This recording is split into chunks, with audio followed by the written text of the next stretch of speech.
Boa noite a todos, né? Sejam muito bem-vindos. É um prazer tê-los aqui conosco. Meu nome é Thaís e eu estou aqui com a minha colega Poliana.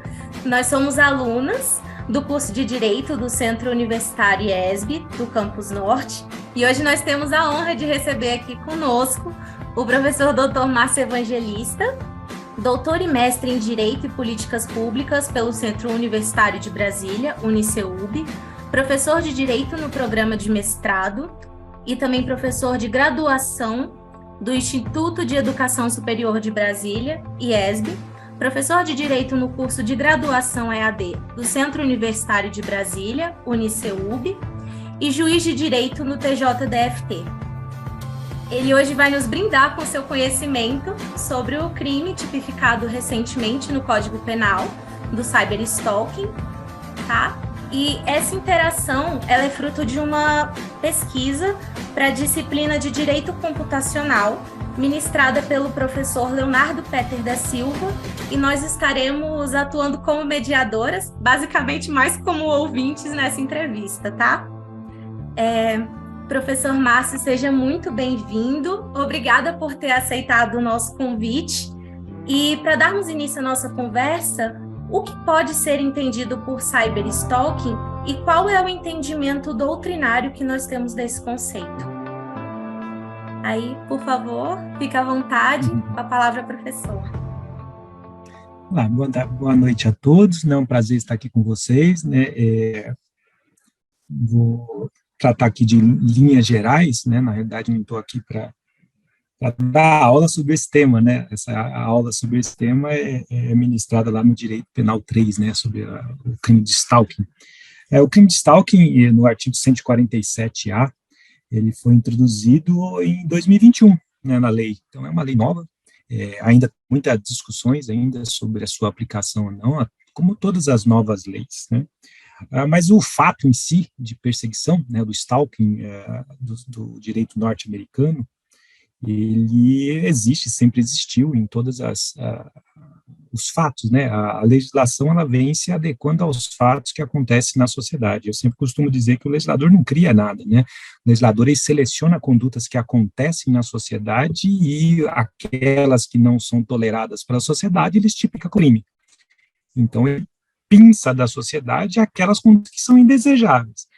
A conduta de perseguição sempre existiu, né? Ela sempre existiu e, infelizmente, nós sabemos que certas pessoas não aceitam o rompimento de uma relação, certas pessoas têm manias, né, até beira, em alguns casos, esquizofrenia. Eu tive um caso, inclusive, ontem, em que uma tia perseguia uma sobrinha e era caso de stalking, mas era problema de saúde, então tinha realmente um problema por trás disso. Mas, normalmente, as condutas que chegam ao Poder Judiciário do stalking são de perseguição via relacionamento, né, via ex-relacionamentos, mas temos também condutas de vizinhos que ficam perseguindo outros vizinhos, inveja ou por outros motivos quaisquer. Mas o stalking em si, né, da legislação americana, da experiência americana, é um crime de perseguição. E aí, chegando no ponto da sua pergunta, né, do cyberstalking, no meu entender, é a mesma coisa, né? A legislação brasileira, ela vem ao passo até rápido, né? Se comparar no passado, né, a legislação sempre chega atrasada, porque os fatos estão acontecendo na sociedade, a legislação chega com um pouco de atraso. Essa legislação eu acho até que foi rápida, porque nós tínhamos muitos problemas já de stalking, e aí veio o artigo 147, e imediatamente já se começou a falar também do cyberstalking. Então, qualquer tipo de perseguição nos meios eletrônicos, né, o cyberstalking vem com essa ideia, né? Então, o ato de seguir alguém, né, o ato de constranger, é interessante também da leitura do artigo 147-A, que você vê lá, né, ameaçando-lhe a integridade psicológica, restringindo a capacidade. Não é aquela mesma ameaça que a gente vê no 147, não é aquela mesma ameaça, mesmo constrangimento que a gente vê no 148. É diferente, né? A pessoa passa a ter comportamentos em razão do comportamento do perseguidor. Então, ele deixa de sair de casa, porque se ele sair, ele vai ser perseguido. Então, é a ideia do que eu estou constrangida a não sair de casa sob pena de ser perseguido. Então, o constrangimento que nós vemos nos outros tipos penais é forçar você a fazer alguma coisa. Aqui, na realidade, você está sendo forçado a fazer alguma coisa com medo de ser perseguido. Então, é um constrangimento diferente, é uma ameaça diferente, é uma conduta que gera na vítima comportamentos negativos, muitas vezes. Falou, olha, eu não vou num bar porque eu chegar lá vai estar a pessoa me perseguindo. Ah, eu não vou sair com meus amigos porque chegar lá vai estar uma pessoa me perseguindo. Ah, eu vou sair das redes sociais porque estou sendo vítima de cyberstalking. Então, uma situação bem diferente do que a gente tem nos crimes comuns, mas, grosso modo, o stalking comum e o cyberstalking têm o mesmo objetivo, né, a perseguição. O stalking do artigo 57A é aquela perseguição natural, normal que a gente vê, né? Natural não, né? Mas normal que a gente vê, a pessoa persegue no bar, vai na porta do emprego, vai na porta na academia, frequenta a mesma academia que você porque sabe que você vai estar lá, né? Está na porta da sua casa, na porta do emprego, na porta da faculdade, está sempre perseguindo fisicamente ali, sempre perambulando, né? Aparecendo na sua sombra. Já no ambiente do cyberstalking seria nos meios eletrônicos, meios, né, nas mídias sociais, principalmente, a gente vê várias vezes isso. Eu tenho, inclusive, um caso que eu julguei, em que a vítima já tinha trocado 3 vezes de perfil nas redes sociais e a pessoa localizava. A pessoa trocou 6 vezes o aparelho de telefone e ela localizou o número da pessoa de novo. Ou seja, colocou o telefone no nome dela, mas pedia, não sei se vocês sabem, existe em linhas telefônicas a possibilidade de você incluir o seu número das listas.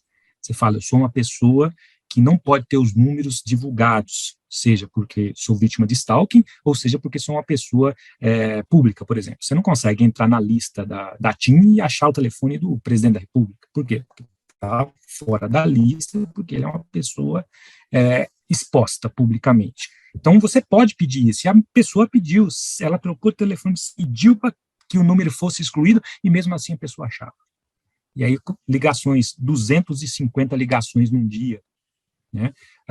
Os perfis sociais todos invadindo com várias manifestações, perfis falsos, a pessoa pedia para seguir você, pediu para conversar com você no Facebook, você vai ver, era a mesma pessoa, só que com perfil falso. Então, sabe de stalking, o ato de perseguir, né, através das mídias sociais, dos meios eletrônicos, né, o meio, eu volto a dizer aquilo que eu disse no começo, é a mesma coisa do stalking e do cyberstalking, é só o meio que é diferente, né, o stalking seria qualquer meio, né, você fisicamente perseguir, virar sua sombra, né, e já no stalking é na sua vida eletrônica, na sua vida social, porque nós temos uma vida social hoje eletronicamente, né, você tem os meios de comunicação, os seus meios de conversar com seus amigos, interagir com o mundo inteiro através das redes sociais, a pessoa entra nesse mundo e começa a te perseguir. E muitas vezes aí gera outras consequências ilícitas, e não só o 147A. Dando prosseguimento, professor, antes da promulgação da nova lei, como que era tipificada a conduta do stalking? E um segundo momento, se o senhor puder responder, por favor, no julgamento desses casos, se havia algum tipo de frustração ou sensação de ausência de uma legislação um pouco mais assertiva. A sensação, já estão me chamando de outro evento aqui, mas a sensação de ausência, praticamente a sensação de frustração, né? É um sentimento que existe em muitas pessoas, são a justiça penal, né? As pessoas depositam na justiça penal resultados que ela não vai te dar, né? Então, havia e ainda há, eu acredito que ainda há isso, porque a pena é 6 meses a 2 anos hoje. Antes era dias de prisão. Qual que era a tipificação antes? Perturbação do sossego, né? Era uma contravenção penal em que, quase idêntico, tanto é que houve a aplicação do princípio da continuidade normativa, ou seja, se à época dos fatos você respondia por uma contravenção penal de perturbação do sossego, com a entrada da lei, né, no artigo 147A, revogou essa contravenção penal. Mas revogou a contravenção penal em si? Não, houve uma continuidade normativa. Era crime e continua sendo crime. Era contravenção e hoje é crime, né? Só a questão da tipificação da data do fato que você vai aplicar. Então, a época dos fatos, perturbação do sossego, né, uma contravenção penal, que tem aí praticamente vamos dizer assim, a mesma ideia do legislador, né? Você era perturbado com a pessoa que erradamente, né, a pessoa que injustamente te perturbava. E qual que era a perturbação? A perseguição. Né? Então, a pessoa te perseguia, ela estava te perturbando. Então, era uma contravenção penal sobre isso. Como contravenção, era uma resposta estatal pequena, uma resposta estatal que admite todos os despenalizadores, né, que são transação civil, transação penal, suspensão condicional do processo, aplicação de sanções de multa, né? Mas, sinceramente, não vejo, vamos dizer assim, muita diferença do que é hoje. Por quê? A pena de 6 meses a 2 anos. Ela vai admitir vários despenalizadores do mesmo jeito hoje. Inclusive o acordo de não persecução penal, do artigo 28A do Código de Processo Penal. Então, as vítimas podem ainda se sentir frustradas com essa resposta. Veio uma legislação nova, não estou dizendo que não é bom, a legislação veio atualizar, né, aos dias atuais, uma necessidade que existia, né? Atualizar a legislação, a pena continua sendo baixa e tem os despenalizadores, mas teve também vamos dizer assim, um bom modelo simbólico, pode-se assim dizer, né? Pierre Bourdieu dizia lá do poder simbólico que acontece quando o Estado age. O Estado agindo, dizendo, hoje existe um crime de perseguição. 2021 veio e mostrou para a população, se você perseguir alguém, você pode ser crime. Tem esse poder simbólico, que já é um dos fatores de prevenção na prática do crime. Todos sabemos que existe o crime. Se você perseguir alguém, se você sai a integridade, reiteradamente, físico, psicológico, tudo, se entrar no artigo 147, vai ter uma resposta estatal através da atuação do Ministério Público nesse sentido. Mas eu acho que ainda pode haver, sim, o que existia antes, né, que é, vamos dizer assim, uma sensação de impunidade, porque faz um acordo e acabou o processo. Né? Ontem eu fiz uma audiência em que saiu um acordo de não persecução penal. Você falou, vai pagar uma indenização de um salário mínimo em 3 vezes, se compromete a não fazer isso novamente e encerra o processo. E a vítima, como é que fica? Vai receber só essa indenização. Né? Então, ainda pode existir esse sentimento, sim, de que o Estado não está atentando para isso. Mas, volto a dizer, as vítimas esperam muito da justiça penal em assuntos que não deveriam ser resolvidos na justiça penal, né? Tem outras searas. Mas o tipo penal é muito bom, veio numa hora boa, veio trazendo essa ideia já do stalking e do cyberstalking, teve um poder simbólico muito importante, sim. Tá.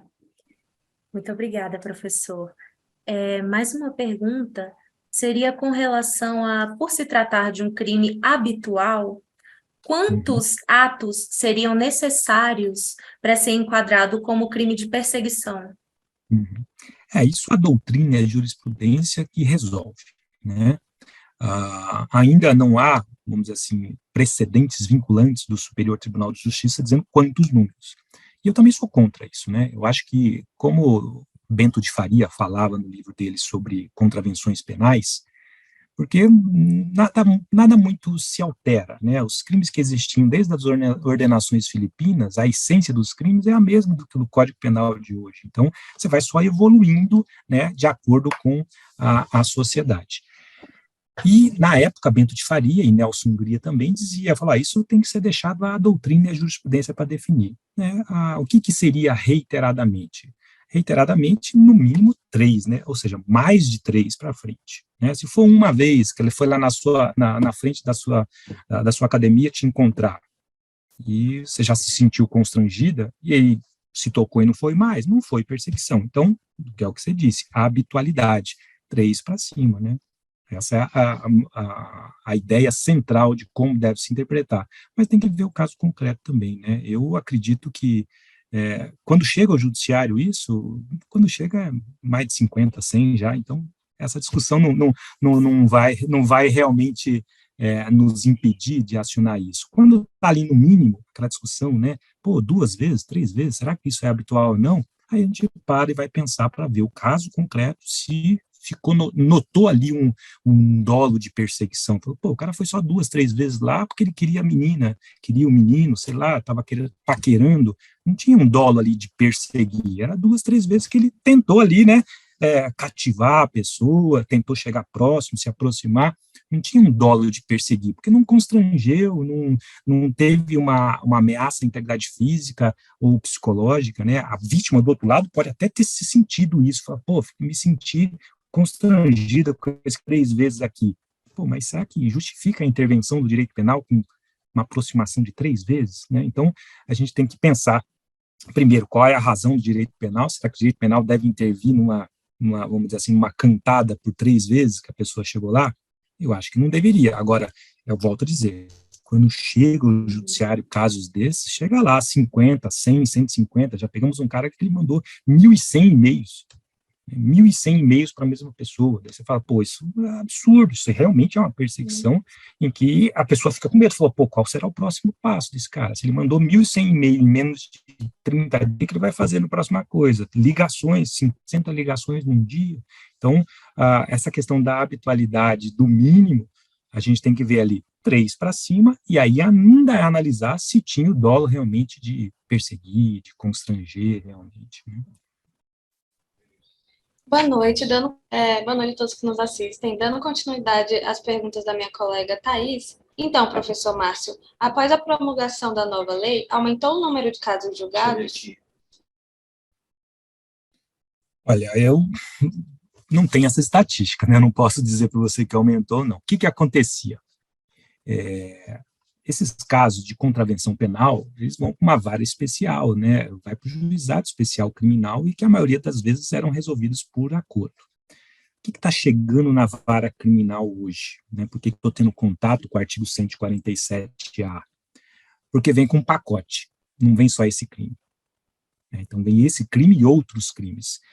Esses outros crimes, após a pandemia, aumentaram bastante. Aumentaram muito o crime de calúnia, difamação, injúria, após a pandemia. E, óbvio, aumentou também o crime do cyberstalking, porque em pandemia as pessoas não iam fisicamente fazer stalking, então aumentou realmente sim o cyberstalking. Nós temos delegacias especializadas aqui no Distrito Federal e promotorias trabalham com essas delegacias. Então, vou falar do meu universo, não tenho estatística para dizer no DF, no Brasil, se aumentou ou não. Senti sim um aumento, né, da prática dos crimes cibernéticos, e, dentre eles, o artigo 147. Nós tivemos muitos crimes de estelionato, muitos crimes de furto, muitos crimes de calúnia, difamação e injúria por meios eletrônicos, né, os crimes na internet. E o 147 também não foi diferente. Mas eu estou falando isso na minha experiência. Acho que eu posso tirar aqui. Do meu juízo. Né? Como os tribunais vêm trabalhando para combater o cyberstalking? Pois é, eu vi essa pergunta que a colega me mandou, eu fiquei até um pouco intrigada, né, sobre a pergunta, porque o tribunal, na realidade, é inerte, né? O tribunal é inerte, ele não faz nada, né? Eu sei que existem políticas públicas administrativas pelo CNJ e pelos próprios tribunais. Eu fui, durante 6 anos, né, trabalhei na administração, tanto do CNJ como do TJDF, esse que está aqui atrás, né? Eu fui da administração pública. É óbvio que a gente tem algumas políticas, mas são políticas pequenas em relação ao que deve acontecer mesmo. Quem deve fazer política para combater o stalking, né? É o Estado, o Poder Executivo, o Estado, o Poder Legislativo. O Poder Judiciário, ele é chamado a resolver quando o fato já aconteceu, né? Mas, mesmo assim, tanto o Conselho Nacional de Justiça como o Tribunal de Justiça têm nas suas páginas, principalmente nas redes sociais, né, divulgação do que é o stalking, como é que configura o stalking, normalmente traz informação para a vítima, para ela ter consciência do que é stalking, porque muitas vezes a vítima não sabe o que fazer. Então, o papel hoje que é desempenhado, até acredito que não é papel do judiciário, mas a gente desempenha esse papel é de informação. Né? Porque a hora que chega o Poder Judiciário, o problema, o Judiciário vai julgar, e daí o fato já aconteceu. que a gente quer que não aconteça, né, que haja uma conscientização para que o crime não aconteça. Então, a gente dá informação para toda a população de o que é o stalking, como que ele se configura e como você pode se proteger disso. Como acelerar a adequação à Lei Geral de Proteção de Dados na era digital?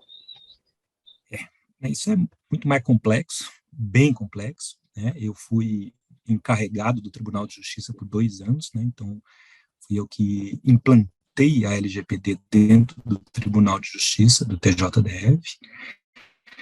Em 2016 a 2018, eu escrevi os primeiros textos sobre LGPD no Brasil, sobre a aplicação da LGPD nos cartórios extrajudiciais, né, nos cartórios de notas de registro, que é o provimento 74 de 2018. Então, eu fiz uma pesquisa em todo o Brasil, nem tinha sido publicada a lei LGPD ainda, mas eu já estava me orientando pela GPDR, né, que é a lei regular de regulação de dados europeia, porque a nossa lei tem uma inspiração muito clara nessa GPDR, e a gente começou a trabalhar nisso, dizendo o seguinte, os dados pessoais do cidadão brasileiro hoje é um ativo muito caro, né? Os dados pessoais, pode-se dizer que movimentam trilhões de dólares por ano. E as grandes companhias no mundo ganham dinheiro com monetarização dos dados. No Brasil, nossos dados vêm sendo protegidos desde o Código de Defesa do Consumidor de 1990, passamos pelo Marco Civil da Internet, depois pela Lei Geral de Proteção de Dados e agora pela Lei da Autoridade Nacional. Há no Congresso Nacional um projeto de lei para a Lei Geral de Proteção de Dados Penal. Inclusive, foi o ministro Nefe Cordeiro que foi o presidente da comissão. Como fazer isso? Já devia ter feito, né? Já devia ter feito. Na realidade, a lei entrou em vigência em 2018, uma vigência de 2 anos, em 2020 começou a ter a sua vigência, em 2021 teve a vigência das sanções. Então, hoje as sanções administrativas por violação da LGPD já estão valendo, né? Então, urge que nós todos se adequamos à LGPD. O primeiro passo para se adequar à LGPD começa pelos órgãos públicos e as empresas privadas, mas também passa por nós, né? Todo cidadão brasileiro tem que ter consciência de que os seus dados só devem ser fornecidos, seja para uma empresa pública ou seja para uma empresa privada, quando a coleta daqueles dados é necessária para aquela finalidade. Então, eu vou comprar um McDonald's, vou comprar um sanduíche, preciso dar meu CPF para comprar um sanduíche? Ou seja, o fornecimento do meu CPF é adequado àquela finalidade da compra daquele produto? Não, não tem necessidade nenhuma. Não, agora eu vou fazer um cadastro, um banco, para requerer empréstimo. Então, você tem que saber quais são os dados necessários, qual a finalidade a ser atingida e como aqueles dados vão ser tratados. Então, passa por uma conscientização do cidadão saber a importância dos seus dados e depois passa por uma conscientização dos órgãos públicos e privados de como fazer o tratamento daqueles dados. Como acelerar isso? Já devíamos ter feito desde 2018, porque a lei ficou com 2 anos de vacácios legis para a gente se adequar a ela. A gente já devia ter feito, né?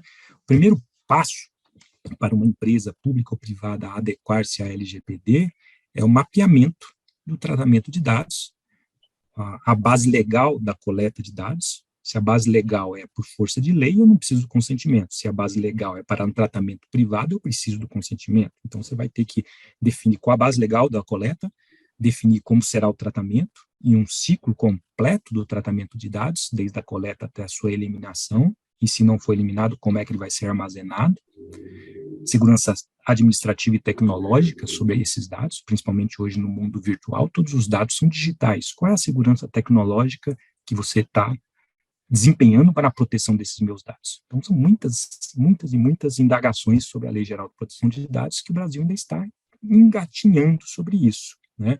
Todas as empresas públicas e privadas, desde 2018, deveriam ter se adequado a ela.